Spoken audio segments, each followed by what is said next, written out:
reiterados sacudimientos de los artefactos eléctricos trae a los habitantes de Buenos Aires alarmantes indicios de lejanas conmociones sísmicas que no tardan en confirmar las estaciones radiotelefónicas del país. Se podría decir que este capítulo de nuestra historia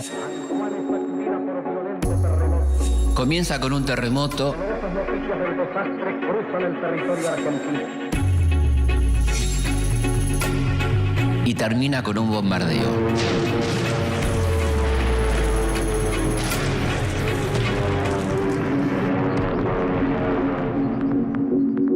En el medio de estos dos hechos se da uno de los periodos más intensos y transformadores de nuestra vida nacional. Alentando la confianza de un pueblo defraudado. Y surge uno de los grandes mitos del siglo XX. Que comienza a creer en la justicia social y siente por primera vez el orgullo de saberse escuchado y de sentirse argentino. Pero antes hagamos un pequeño repaso, recorramos un poco la línea de tiempo. Hemos asumido el gobierno de la nación. Los años 30 fueron una época de retroceso político y de desprecio por la voluntad popular. Como jefe de la revolución, soy vuestro jefe. La década infame, que pone fin a la experiencia popular y democrática de Hipólito Yrigoyen, termina como empezó, con un golpe.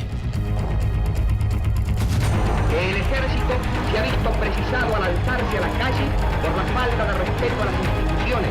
El 4 de junio de 1943, Campo de Mayo se levanta en armas. Velando por principios elementales de moral y cultura. Un golpe militar de ideología nacionalista toma el poder. Es el comienzo del fin de la década infame.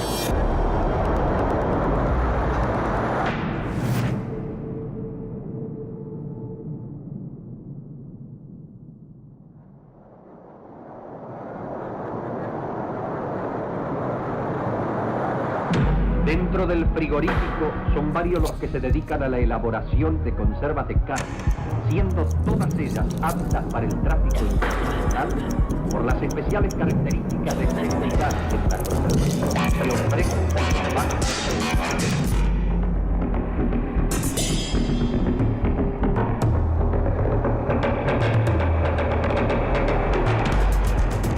La lengua se encuentra entre los subproductos objeto de la preferente demanda exterior, a cuyas plazas llega bajo la forma de panes congelados. Margarina, caldo concentrado, gelatina, manteca de vaca, glicerina y otros productos.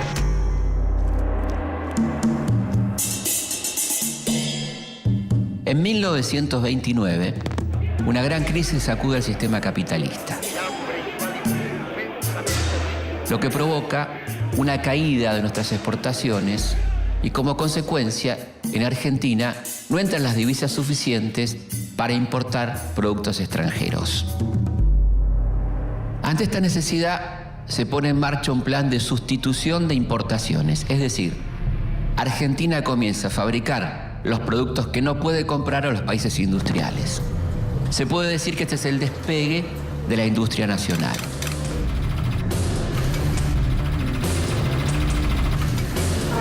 El 35% de los embarques mundiales de carnes vacunas son de procedencia argentina. He aquí, sintetizada en una cifra, la incuestionable importancia de nuestro PIB. Estas nuevas industrias exigen mucha mano de obra que en su mayoría llega desde el campo, que ya no es tan productivo. En idénticas condiciones de higiene son elaborados los residuos del animal, sin desperdiciar ni desechar ninguno.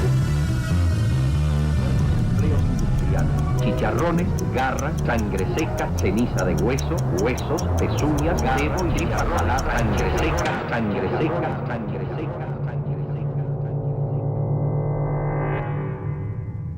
Estos nuevos obreros no tienen experiencia sindical y tampoco se ven atraídos por las ideas de izquierda. Necesitamos descansar, señores. No podemos vivir acá adentro todos los días. No vemos a nuestra familia. Vos tenés una familia, la querés ver. Vos también. Ni jefe, ni patrón, ni Dios, ni patrón. ¿Qué dicen, señores? Vamos, ¿están conmigo en esta o no? Solo tienen algo en común con los obreros anarquistas, socialistas y comunistas. todos son explotados de la misma manera.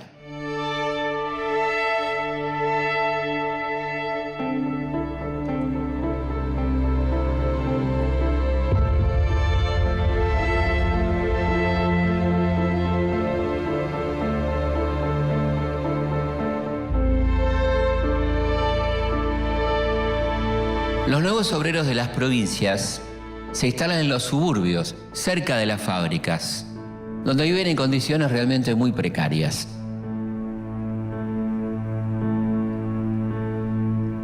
Recordemos que estamos en 1944. Desde hace un año hay un gobierno militar que llegó al poder mediante un golpe de Estado.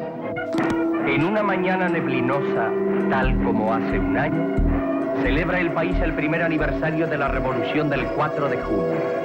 Este nuevo gobierno, que es militar pero nacionalista, llega al poder con varios objetivos: terminar con el fraude, favorecer la aparición de un gobierno elegido por el pueblo, mantener la neutralidad durante la Segunda Guerra Mundial, reducir la influencia extranjera sobre la política y la economía de nuestro país. YPF marcha hacia el autoabastecimiento argentino de energía motriz. Pero sobre todo, resolver la cuestión social. Se inicia la era de la política social argentina. Se aconseja el ahorro sano y productivo.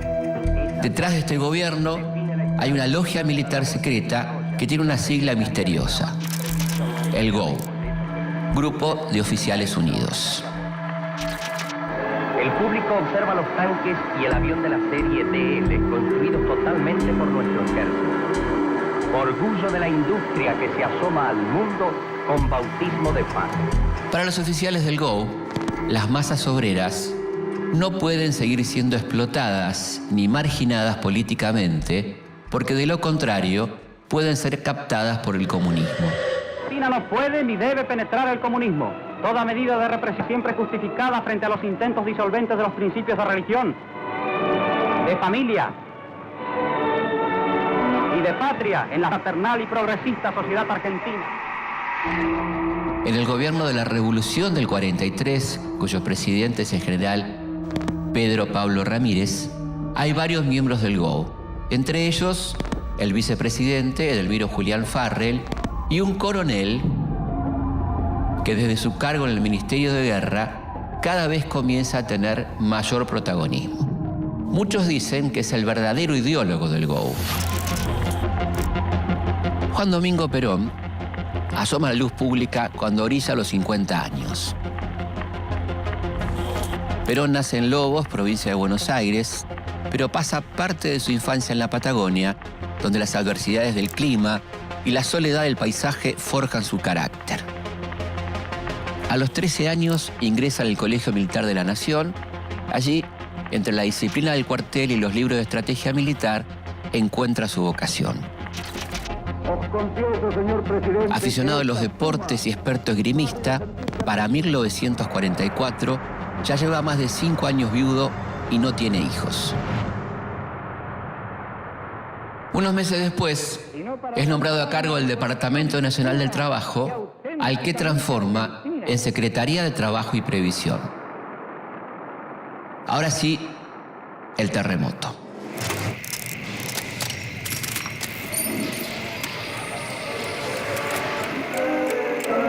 Solo un minuto bastó para que la hermosa capital cuyana quedara convertida en informe montón de escombros. Si el espantoso saldo hubiera sido aún mayor... El sábado 15 de enero de 1944, la Argentina tiembla. Un fuerte terremoto destruye la ciudad de San Juan, deja un saldo de 7.000 muertos y arrasa con el 90% de sus edificaciones. El gobierno nacional y todo el país se movilizaron en el acto en idéntica solidaria acción. Desde la Secretaría de Trabajo y Previsión, Perón lanza una campaña solidaria y convoca a varias personalidades del espectáculo.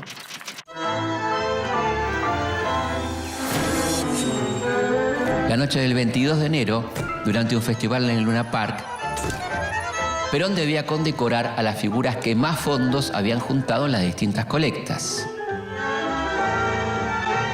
Si bien las premiadas son Niní Marshall y Libertad Lamarque, toda la atención del coronel se concentró en una joven actriz de 24 años.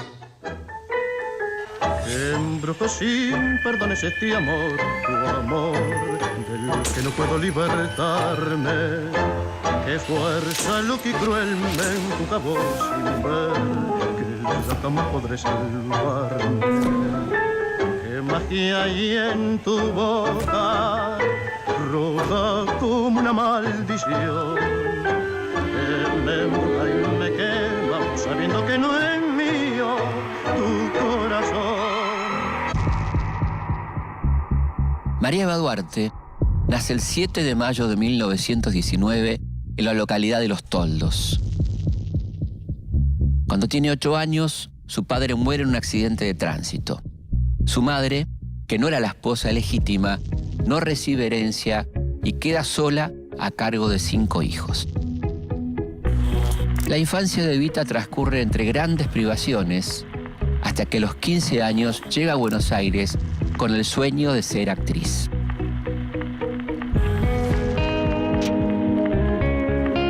Eva llega a un Buenos Aires que empieza a salir de la crisis del 30. Pasa hambre y vive de pequeños papeles, pero para principios de los años 40 ya es bastante conocida como actriz de cine y radioteatro. La noche del 22 de enero de 1944, en el Luna Park, su vida, como la de todos los argentinos, da un giro rotundo. Comienza un nuevo terremoto, esta vez político. A poco más de 8 semanas del luctuoso suceso, os confieso, señor presidente, que esta suma, que pasa de los 33 millones de pesos, puede muy bien motivar el orgullo de todos los argentinos, porque en la elevada cifra está contenida la honda emoción de humildes y pudientes, de viejos y jóvenes, de mujeres y niños, que por igual han sentido en carne propia la enorme desgracia de nuestros hermanos de San Juan. Los primeros meses de 1944, Perón y Eva pasan mucho tiempo juntos en la Quinta de San Vicente. Son sus últimos momentos de tranquilidad, hasta que Perón vuelve a entrar en el vértigo de la política.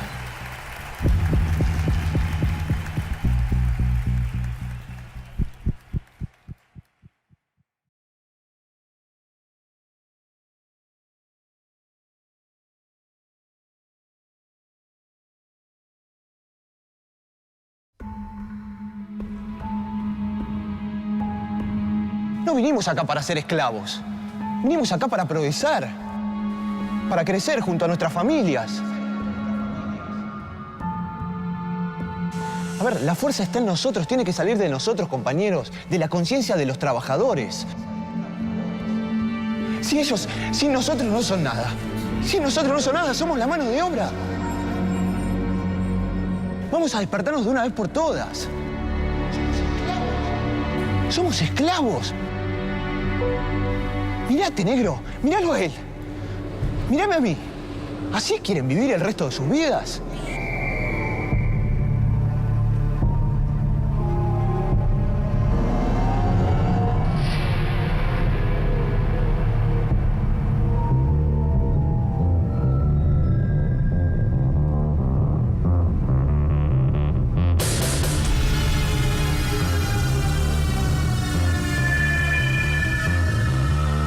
A principios de 1944, Estados Unidos fuerza a la Argentina para que defina su posición ante la Segunda Guerra.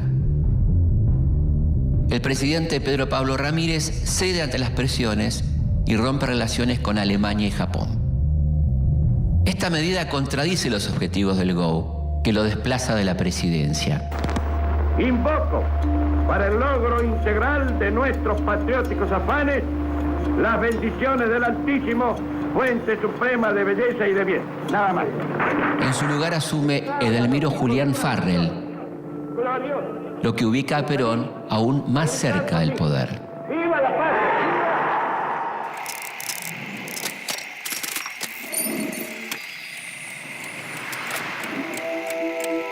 Mientras tanto, desde la Secretaría de Trabajo y Previsión, Perón impulsa medidas que cambian sustancialmente la situación de los trabajadores.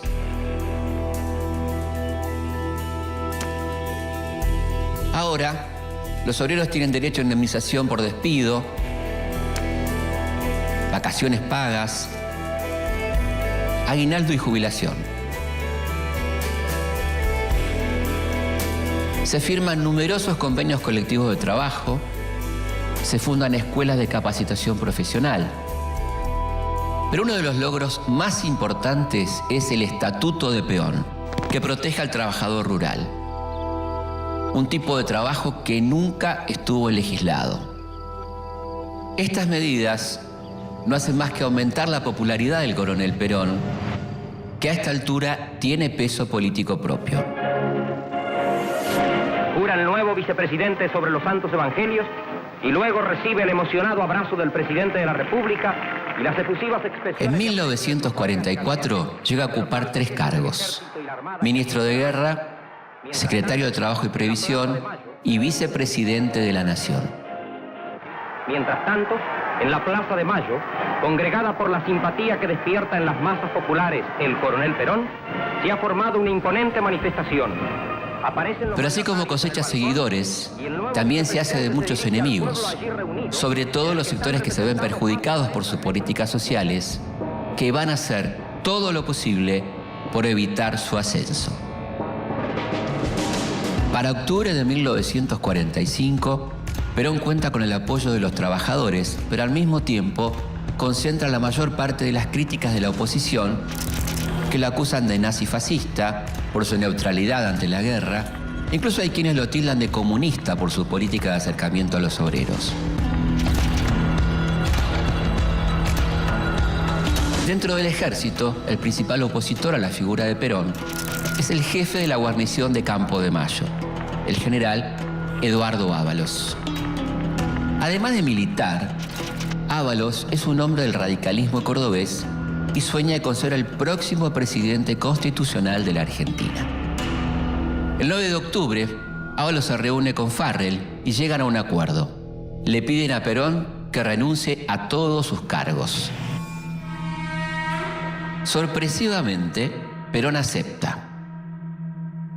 Pero no se queda callado. Al día siguiente, desde la Secretaría de Trabajo, utiliza la cadena nacional para ofrecer un fuerte discurso de despedida. Lleven este recuerdo de la Secretaría de Trabajo y Previsión. Únanse y defiéndanla, porque es la obra de ustedes y es la obra nuestra. Eso, general, vamos. Las palabras de Perón molestan a Ábalos, quien cree que la renuncia sola no alcanza. El 13 de octubre, Perón es detenido y trasladado a la isla de Martín García.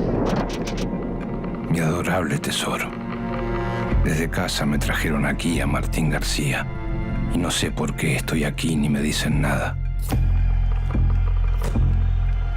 ¿Qué te parecen Farrell y Ábalos?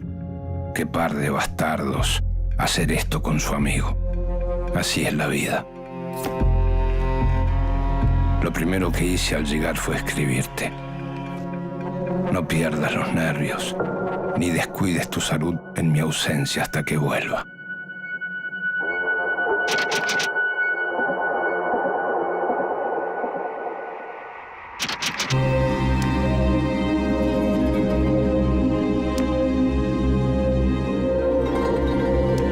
Estoy preocupado, Tano. Hace rato que no se sabe nada, che. ¿Cómo no se sabe nada si todo el mundo está diciendo que está preso? ¿Qué es? Y lo que dice todo el mundo, ¿no, negro? Dicen que está preso. ¿Sabes cómo debe estar el patrón? Sí, me imagino. Debe estar festejando. En las primeras horas del 17 de octubre de 1945, una marea humana comienza a marchar hacia la capital. El hombre que tantos beneficios les dio, el coronel de los trabajadores, está preso en Martín García.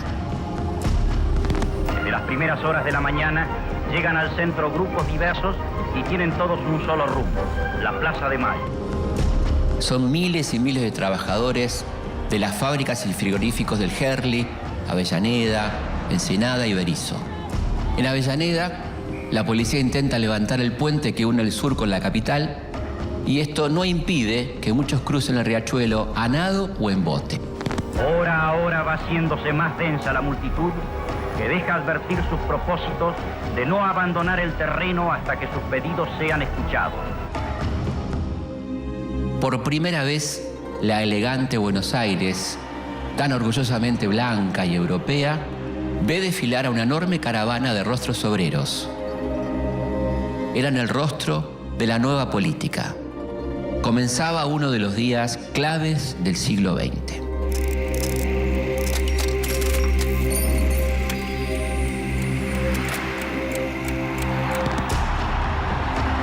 Los manifestantes van agrupándose frente a la Casa Rosada y repiten a voz coreada sus aspiraciones. A la tarde del 17, ya son miles los hombres y mujeres que se encuentran reunidos en la Plaza de Mayo. La misma madrugada del 17, Perón, con un diagnóstico falso de enfermedad pulmonar, logra que lo trasladen desde la isla Martín García al hospital militar en el barrio de Belgrano. Al promediar el día, se encaminan al hospital militar, frente al cual permanecen reclamando la presencia del coronel Perón. ¿Por qué es tan importante que haya salido de Martín García? Porque la isla está dentro de la órbita de la Marina, el arma de su otro gran enemigo, el almirante Héctor Bernengo Lima. Bernengo Lima busca que Farrell y Perón abandonen el gobierno para entregarle el poder al presidente de la Corte Suprema, Juan Álvarez, quien ya tiene proyectado un gabinete integrado mayoritariamente por hombres de la oligarquía. Pero a medida que pasan las horas, cada vez son más los trabajadores que se concentran en la Plaza de Mayo para exigir la libertad de Perón. El entonces ministro de Guerra, general Eduardo Ábalos, se asoma a los balcones de la Casa de Gobierno. Pretende en vano dirigir la palabra a la multitud que insiste en sus estribillos. En tanto, dentro del Palacio del Gobierno la política cambia nuevamente sus rumbos. Ábalos se da cuenta de que el único que puede controlar la cosa es Perón. Y a las 18:30 se reúne con él en el hospital militar. Perón acepta el pedido de Ábalos, pero le pide como condición hablar personalmente con Farrell. El encuentro de Perón con el presidente se da recién a las 10:30 de la noche. Perón exige un próximo llamado de elecciones y el apoyo oficial a su candidatura a presidente. Yo me paré y le dije, bueno, mi general, palabra de honor, nos dimos la mano. Y bueno, le digo, ¿me voy? Entonces dijo, déjese de embromar, venga, estos locos nos van a quemar la casa de gobierno, salga al balcón y háblele para que se vaya. Pasadas las 11 de la noche, Perón sale al balcón a encontrarse con la historia.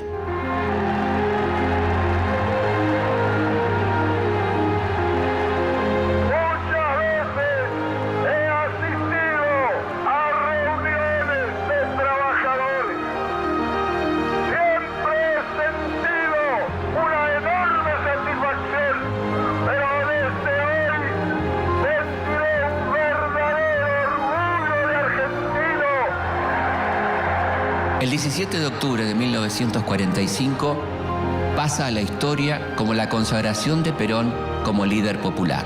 ¡Únanse! ¡Sean hoy más hermanos que nunca!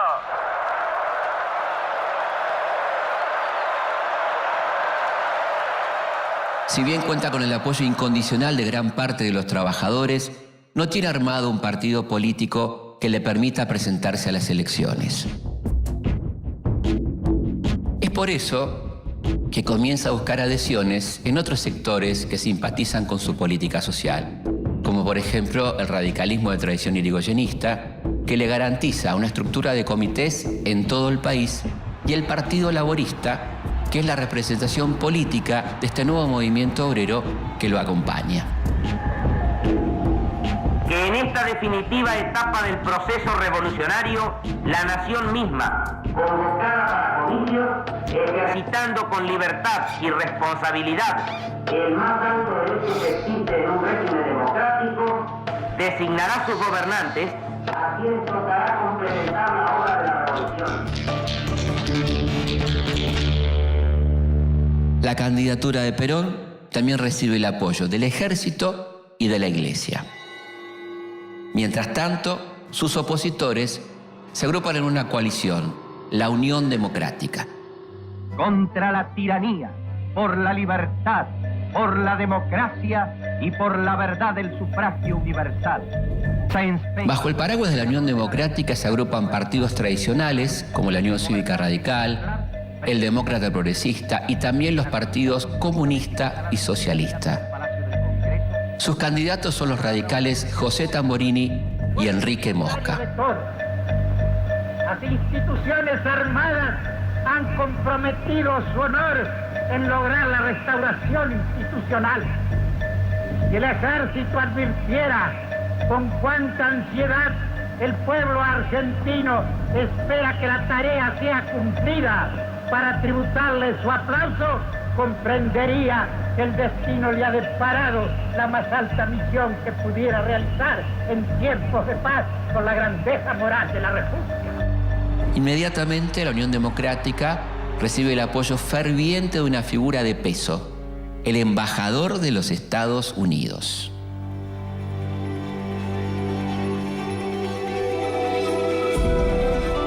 Sprill Braden, también conocido como el Búfalo Braden, es un conocido lobista de firmas estadounidenses con intereses en América Latina.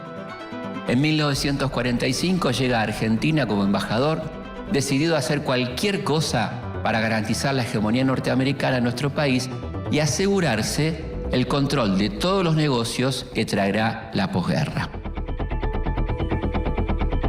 Se puede decir que el peronismo todavía no existe, pero Braden ya es el primer antiperonista. El pueblo votará la fórmula que surja de la Unión Democrática porque, votando por esa fórmula, el pueblo derrotará al eje nazi-fascista en la República Argentina. Los enemigos del gobierno, unidos por su odio visceral a Perón, encuentran en Braden un factor unificador. Es por eso que a su llegada es recibido con los brazos abiertos por los sectores más reaccionarios de las Fuerzas Armadas, la sociedad rural y los principales medios de comunicación.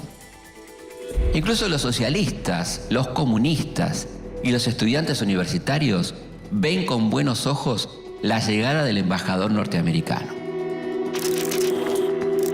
Primero, desde su puesto como embajador, luego como secretario de Asuntos para Latinoamérica, Braden comienza una feroz campaña para ensuciar a Perón. Es tanto el peso que adquiere Braden que su figura divide al país. Tal es así que Perón usa su nombre como su más efectivo eslogan de campaña. Para los argentinos, la disyuntiva en esta hora trascendental es Braden o Perón. Queda cerrada la más intensa y vibrante campaña electoral vivida por los argentinos. Hacen del 24 de febrero de 1946 un día de júbilo cívico. Después de 18 años sin elecciones limpias, el 24 de febrero de 1946, el país entero concurre a las urnas. La fórmula presidencial Juan Domingo Perón, Jazmín Hortensio Quijano, consigue el 52% de los votos y derrota por apenas unos 280.000 a la fórmula de la Unión Democrática. El 4 de junio de 1946 asume la presidencia. Yo, Juan Perón, juro por Dios nuestro Señor y estos santos evangelios desempeñar con lealtad y patriotismo el cargo de presidente de la Nación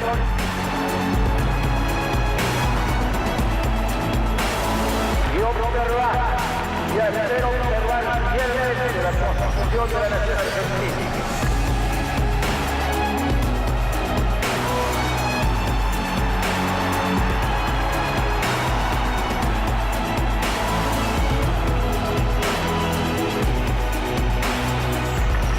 Y así no lo hiciere, Dios y la nación me lo demandan.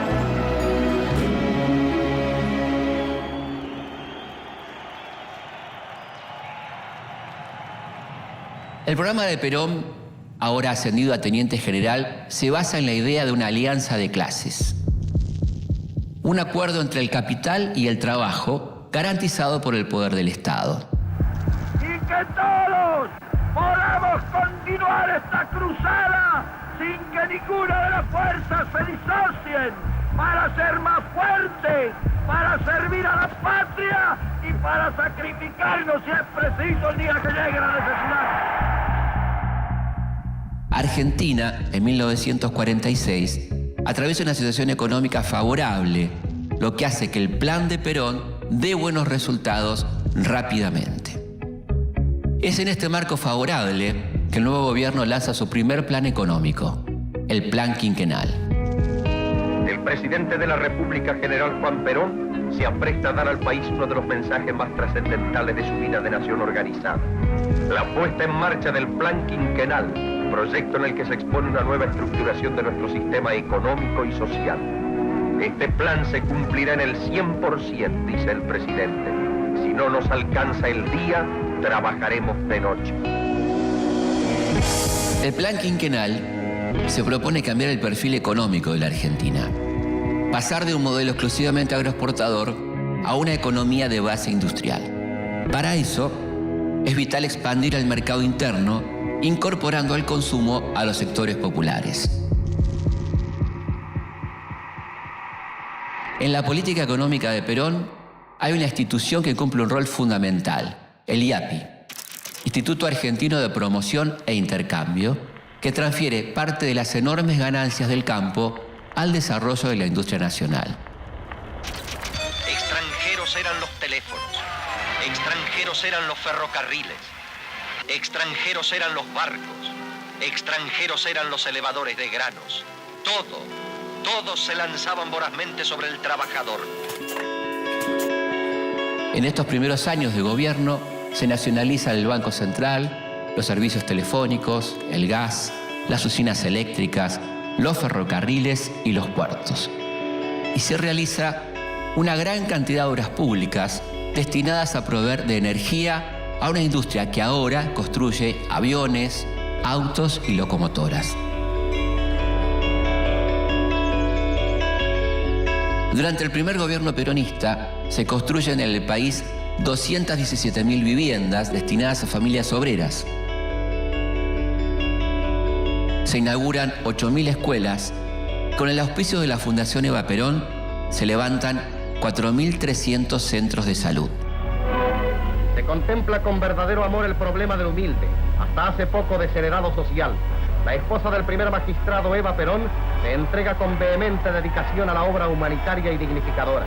Los niños, a quienes el general Perón otorgó privilegios únicos, son grandemente favorecidos en la cruzada social. Los salarios aumentan notablemente, lo que genera que los sectores de menores recursos aumenten el consumo de bienes y servicios relacionados con el bienestar.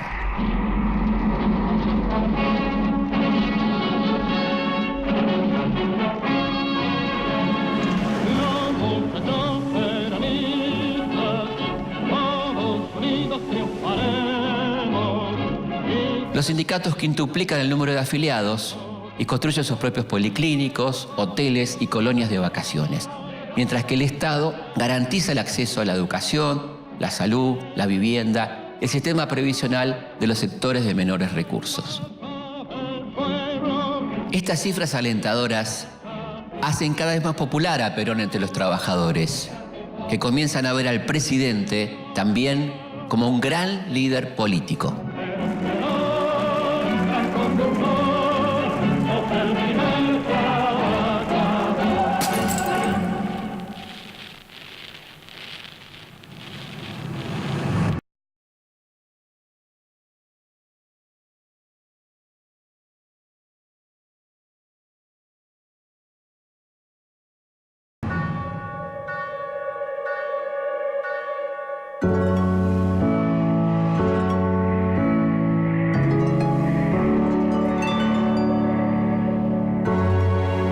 Estamos en 1946.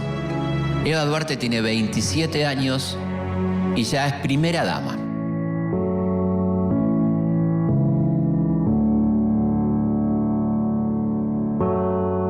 Evita es muy distinta a las anteriores primeras damas. En 1947, Eva parte en una larga gira por Europa en representación de su marido. Esta gira incluye una visita a España con el objetivo de firmar un acuerdo de cooperación económica. Y pueden ustedes tener la plena seguridad que voy al viejo mundo con un mensaje de esperanza y de paz, pero que voy también representando al pueblo trabajador, a mis queridos descamisados. La gira, que incluye destinos como Francia, Suiza y el Vaticano, la hace conocida mundialmente.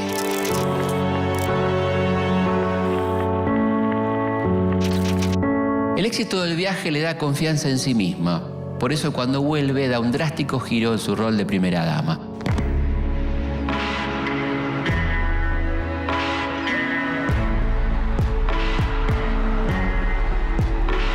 Como primer paso, Eva reemplaza la antigua sociedad de beneficencia, con la que las mujeres de la alta sociedad hacían caridad pero con dinero del Estado, por una nueva fundación a la que bautiza con su nombre. La Fundación Eva Perón plantea un nuevo modo de asistencia a los sectores necesitados, más cercano a la idea de justicia social que al tradicional concepto de limosna, al que Evita considera absolutamente humillante.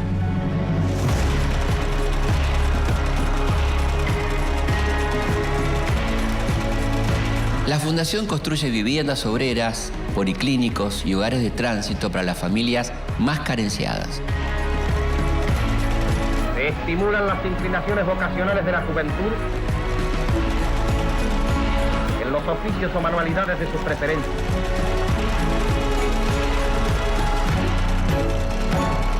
Al mismo tiempo promueve eventos deportivos, distribuye juguetes y crea bolsas de trabajo. En paralelo a su labor por los más humildes, Evita impulsa una importante reivindicación de género, el voto femenino.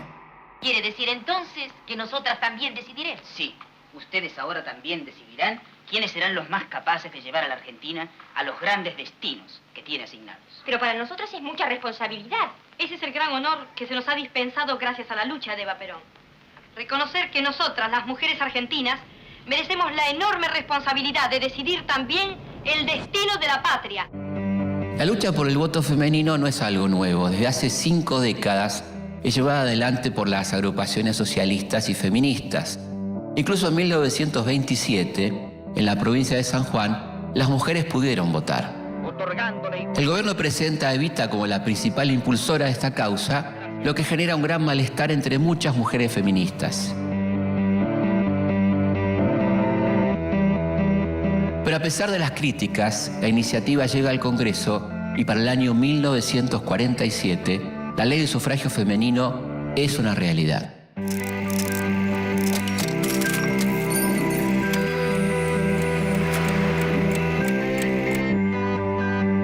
Con la nueva ley, además de votar, las mujeres también pueden presentarse a cargos electivos. Por eso Evita se dedica a organizar una nueva rama del peronismo, el Partido Peronista Femenino. En 1949, Perón toma una decisión que provoca polémica. Propone una reforma de la Constitución que contenga los 3 principios básicos doctrinarios del peronismo. En solemne sesión especial, el general Perón expone su pensamiento sobre la reforma constitucional y con ella sabe lograrse una nación socialmente justa, económicamente libre y políticamente soberano. Los peronistas plantean que es necesario darle marco legal a todas las conquistas sociales, pero la reforma también tiene una clara intencionalidad política: crear una cláusula que permita la reelección del presidente. A pesar de las críticas y el rechazo de la oposición, la nueva Constitución es aprobada y Perón se lanza a una nueva campaña electoral.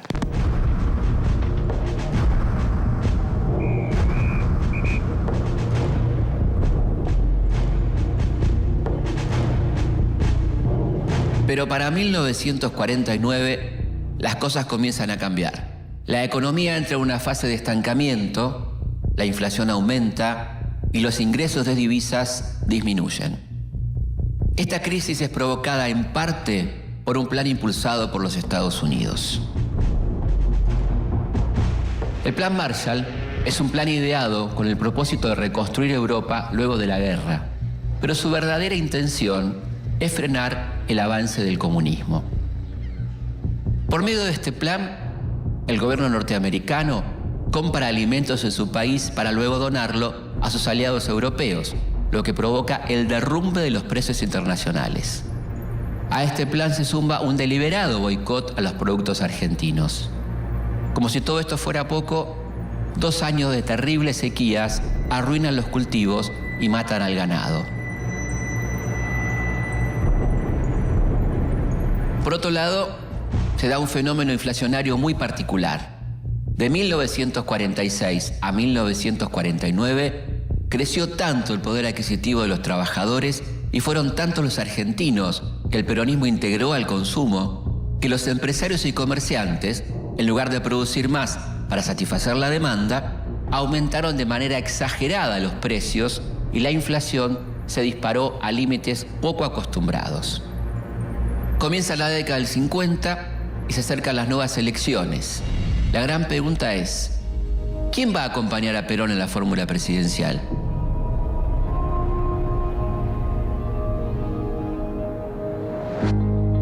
A esta altura, Evita ya es una figura clave en el vínculo entre Perón y sus simpatizantes.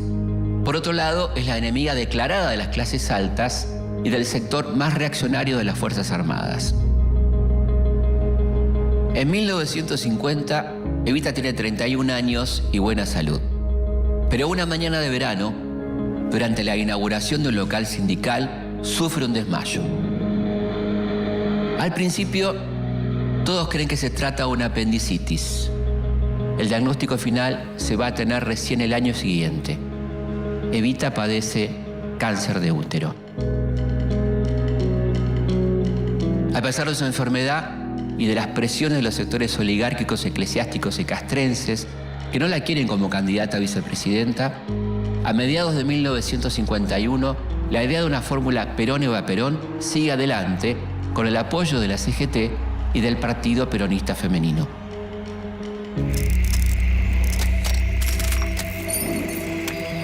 El 22 de agosto de 1951, más de 1 millón de trabajadores colman la avenida 9 de Julio, concurren al Cabildo Abierto del Justicialismo, organizado por la CGT. En el escenario, ubicado al frente del Ministerio de Obras Públicas, todos esperan la llegada de Evita y la confirmación de su candidatura. Pero Eva tarda en llegar. Al llegar la noche, aparece Evita y se produce uno de los diálogos con las masas más interesantes de nuestra historia.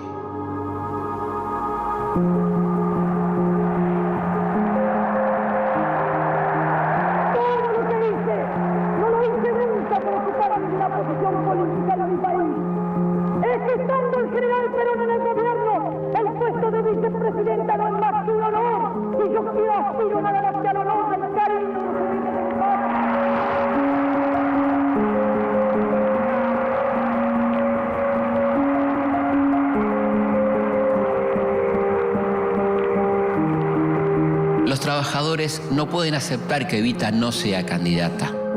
Eva pide unas horas para tomar la decisión. 9 días más tarde, la abanderada de los humildes da su respuesta por cadena nacional.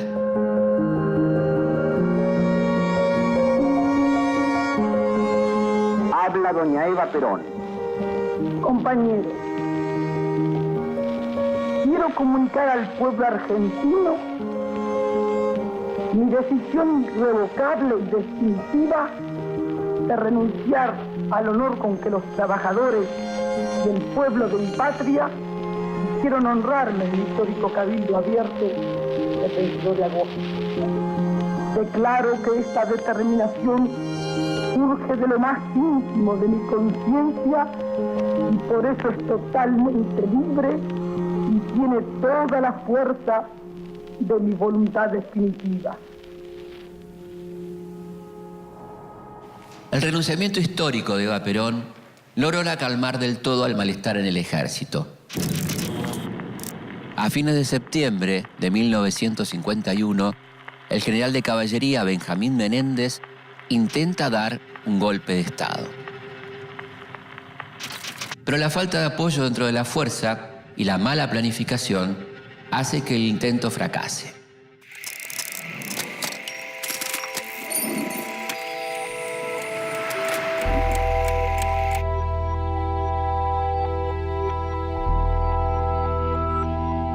Finalmente, el 11 de noviembre de 1951, se realizan las elecciones presidenciales.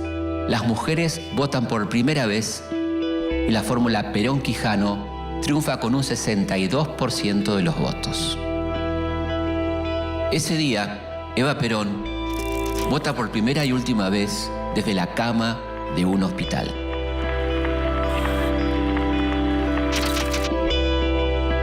El 4 de junio de 1952, Evita, visiblemente desmejorada, aparece por última vez en público para la asunción presidencial de su esposo.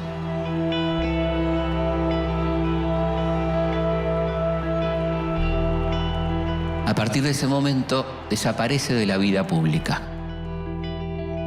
Unas semanas después, en la noche del 26 de julio, llega la dolorosa noticia.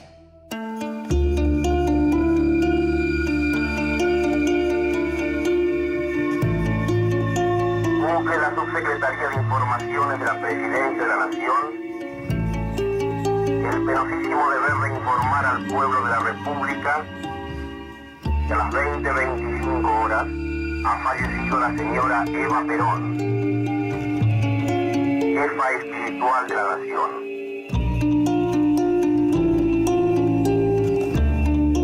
Evita muere a los 33 años, tras apenas 6 años de actuación política. Fueron pocos años, pero tan intensos que su presencia continúa imborrable a pesar del paso del tiempo.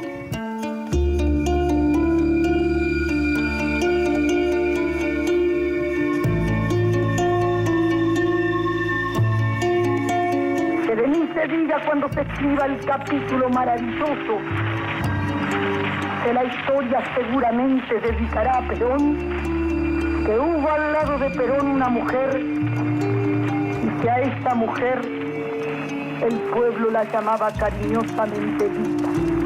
Nada más que Evita.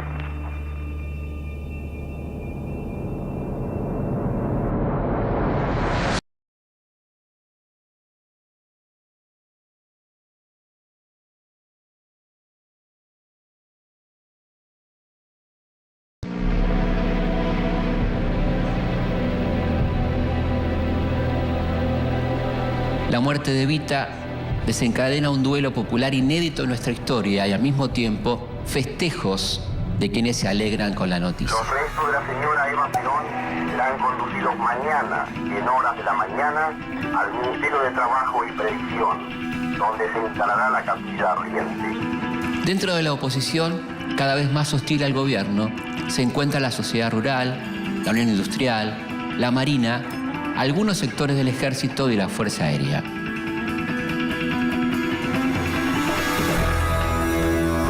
A los que se suman todos los partidos políticos no oficialistas que no están de acuerdo con la manera con la que Perón conduce el país. Lo acusan de autoritario y de antidemocrático. Líderes como Ricardo Balbín y el socialista Alfredo Palacios sufren la cárcel y el exilio, y son clausurados y censurados medios gráficos opositores. El segundo mandato de Perón comienza con una serie de sobresaltos. Cuando llega el momento de implementar el segundo plan quinquenal, la realidad del país es muy diferente a la de unos años antes. Si el primer plan quinquenal tuvo como objetivo desarrollar y expandir la economía, en el segundo se busca aumentar la producción agrícola y promover el desarrollo de la industria pesada y el autoabastecimiento de combustible. Si bien la economía repunta, en abril de 1953, Perón atraviesa el momento político más difícil de su presidencia. Los principales medios y la oposición acusan de corrupción a varios miembros de su gobierno. la CGT organiza una manifestación para apoyar al presidente. En el transcurso del acto en la Plaza de Mayo, 2 bombas, colocadas por comandos civiles de la oposición, estallan en medio de la manifestación, provocando la muerte de 7 personas y varios heridos.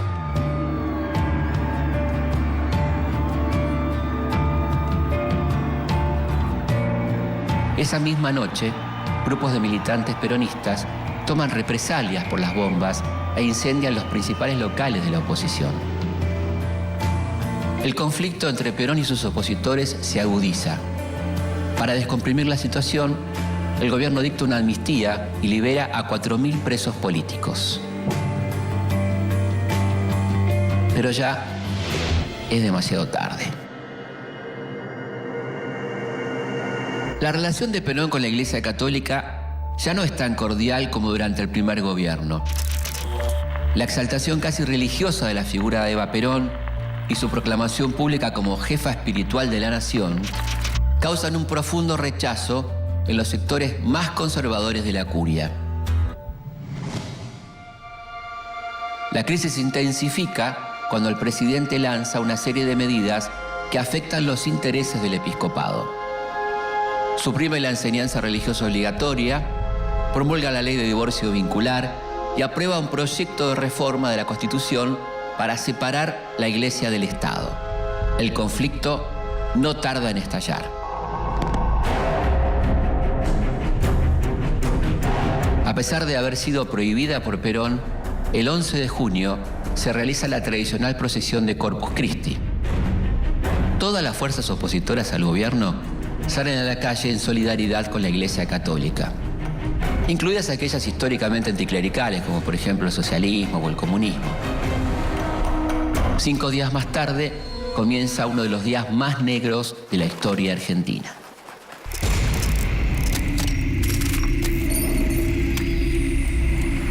El mediodía del 16 de junio, una escuadra de 30 aviones de la Marina de Guerra y la Aeronáutica llegan al centro de la ciudad de Buenos Aires con un único objetivo: matar a Perón. La primera bomba cae a las 12:40 y es la primera de una larga serie. Una de las bombas impacta en un tranvía y mata a todos sus ocupantes. 40 de ellos son niños de primaria que estaban de excursión.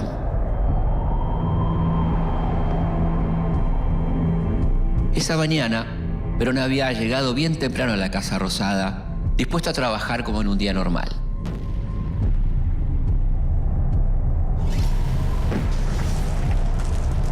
Alertado de una posible sublevación, se traslada al Ministerio de Guerra, muy cercano a la Casa de Gobierno.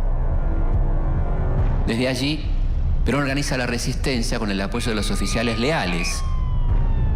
Enterado de las novedades, los obreros peronistas saben que todo lo conseguido en estos años corre peligro y están dispuestos a luchar.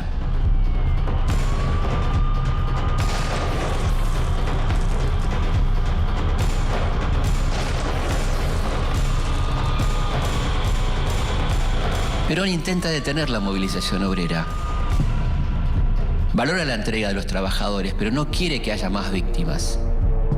Igualmente, no puede evitarlo. Durante 5 horas, las naves arrojan más de 15 toneladas de explosivos sobre la Casa de Gobierno y sus alrededores. Cientos de civiles indefensos son alcanzados por las bombas.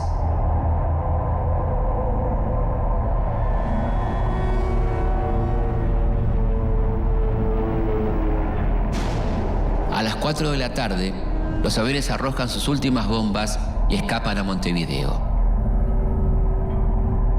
Es el fin de una jornada trágica. El acto terrorista más grande de nuestra historia deja más de 300 muertos y el doble de heridos. Es la primera vez en la historia que las Fuerzas Armadas de un país bombardean a sus propios ciudadanos.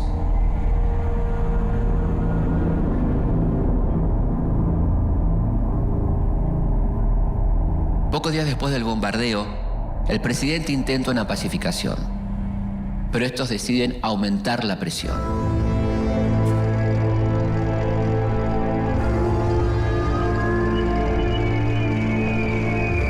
El 16 de septiembre, desde la Escuela de Artillería de Córdoba, el general Eduardo Lonardi inicia un alzamiento militar a gran escala. Los enfrentamientos entre los rebeldes y las fuerzas leales al gobierno se prolongan durante 4 días. Perón sabe que los opositores están dispuestos a todo con tal de derrocarlo y decide dar un paso al costado.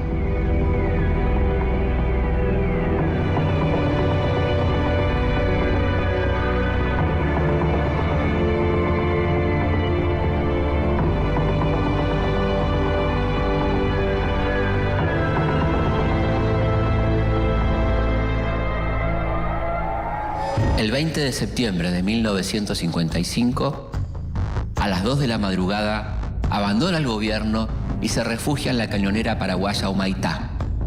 Es el comienzo de su largo exilio.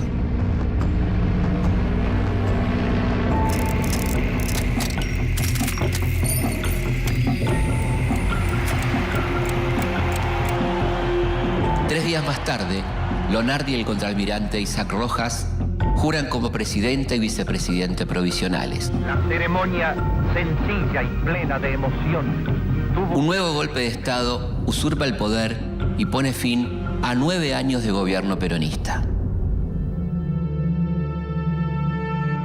Así termina este capítulo de nuestra historia. El peronismo irrumpió en la vida política del país y produjo una serie de cambios que lo transformaron para siempre. Si el irigoyenismo había abierto las puertas a la participación política de las masas, el peronismo abrió las puertas a los derechos sociales y aseguró una distribución más justa de la riqueza.